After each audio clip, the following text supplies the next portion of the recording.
Welcome to the Private Equity Exchange, the only summit bridging the gaps between limited partners, private equity funds, corporate executives, and entrepreneurs.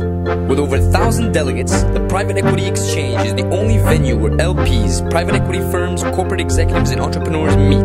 Before the events, using our internet platform, schedule one-on-one meetings with delegates that matter most to you, and exchange far more than business cards at your deal meetings at the Private Equity Exchange. Gather great market insight with over 120 speakers and 6 tracks to choose from. The Private Equity Exchange, the largest private equity event in Europe for CEOs, funds, and LPs. You are looking at real estate and private equity.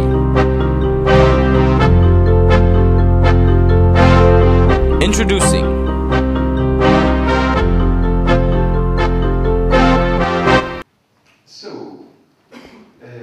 John Glasscock will be the moderator for the debates in a few moments.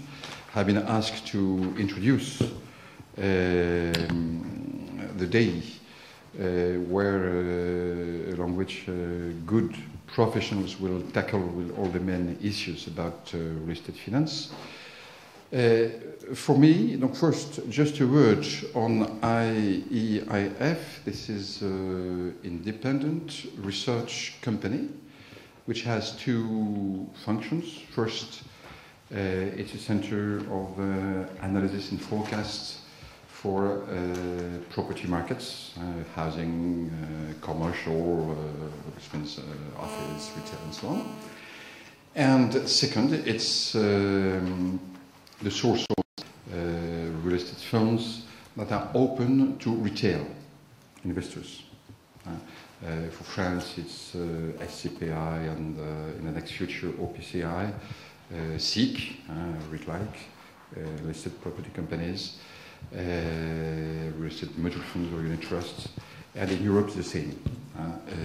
Each time it's open to retail investors, we cover it. I would argue that property finance has a big universe to deal with. Actually, one could be surprised because real estate finance, the idea is not new. There is nothing new in the technology of real estate finance. So why the fact is new?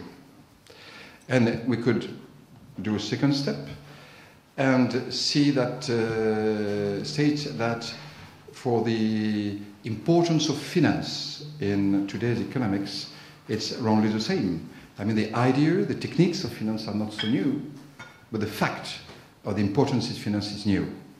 So if we look to that, just to take a broad view, we could say that in the advanced countries, for the last 60 years, we have had an historic, exceptional situation.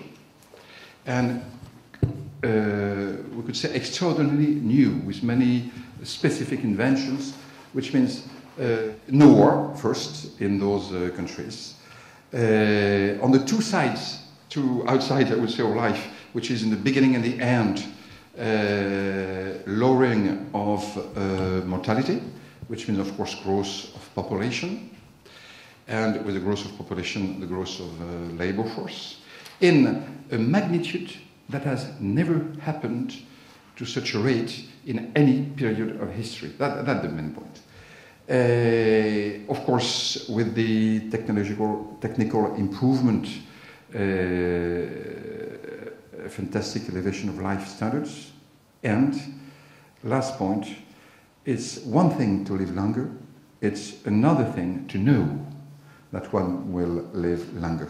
So, if we summarize all that very briefly, the result has been a fantastic growth of savings stock, which has never happened, neither in history nor in academic view of economics. You know, in the standard schemes, in the academic schemes of economics, or in the framework and the models of economics, all that is concerned with finance savings, stock market, and so on. It's just the oil in the engine.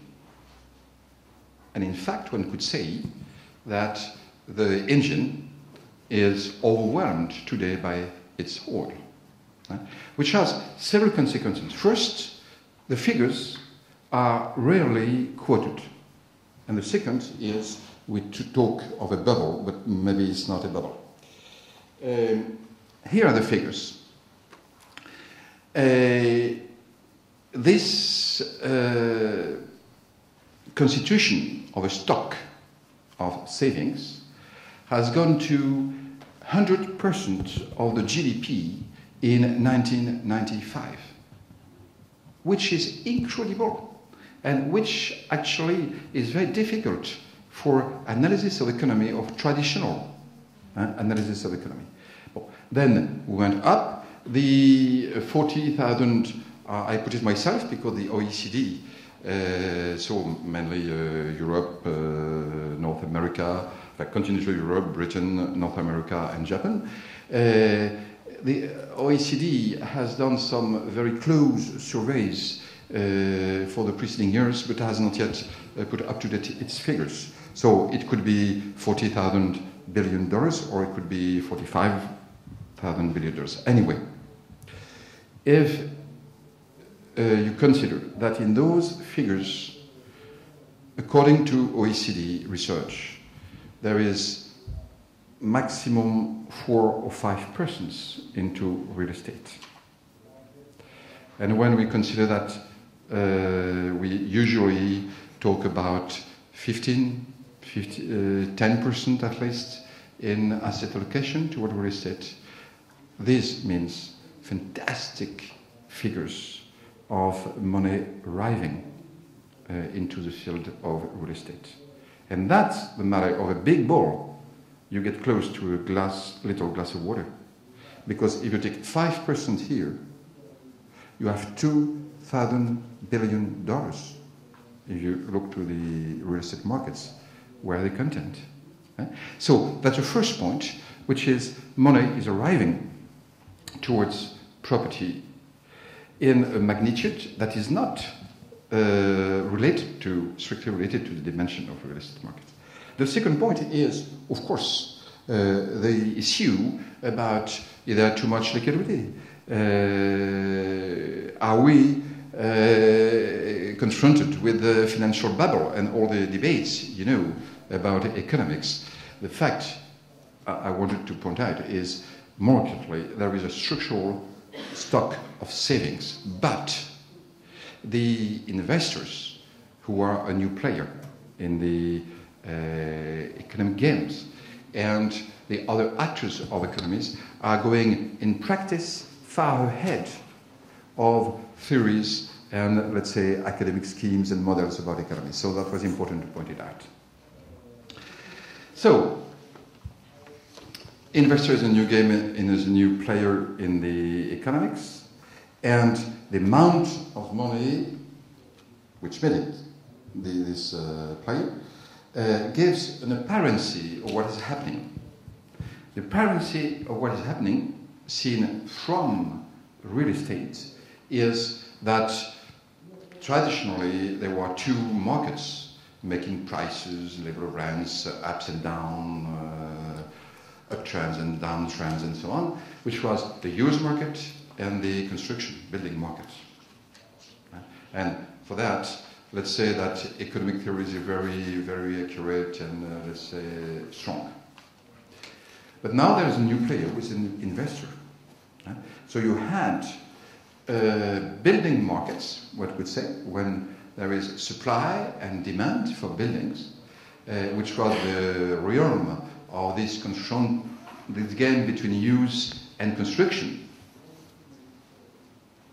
And now, the investor comes and creates a sort of capital market, because the investor brings capital, and his partners in the economic games are needing capital. So that's a capital market and not a building market. So that's what the apparency of what's happening. Now, what's actually happening is simply this. There was a world, a universe, real estate, where developers and end users were the main actors, let's say around the buildings, supply and demand of buildings.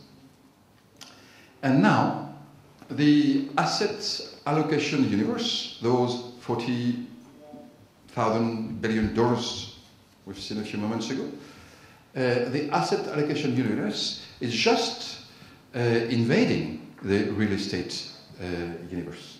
That's real estate finance, which is not real estate logics. It's a financial logic. And asset allocation universe is just comparison between shares, bonds, buildings, and so on. It's a different logics. And that's it. Now, there are other numbers, figures, sorry, which is, if we look to another view, which is this time a research done by, sorry, c'est UBS, and not USB, which has done a sort of survey to check what was the real estate owned by investors. So it's different for OECD. I will come back on that in a moment. And who identifies, according to the areas, something as $6,000 billion. And on those $6,000 billion made a difference between what is listed on the stock markets, the public, and what is not listed, the private. And for instance, we see that in the States, 10% of the real estate owned by investors is listed on stock market. In continental Europe, 4% only, and so on.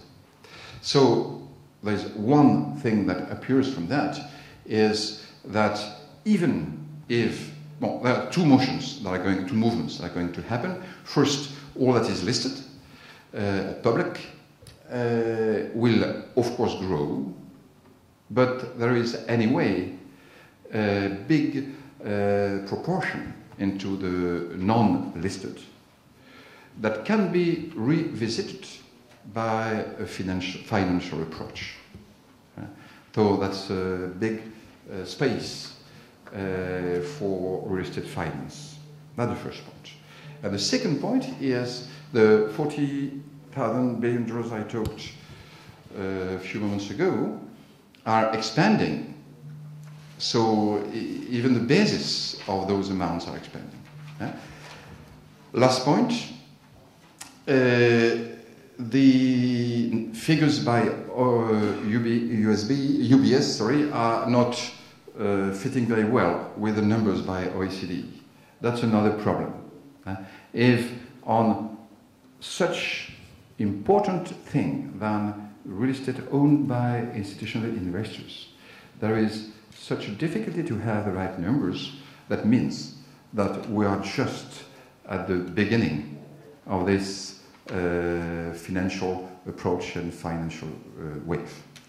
So just to conclude my introduction and to let John continue, actually what I've shown is the real estate finance universe is really, really wide today. Thank you.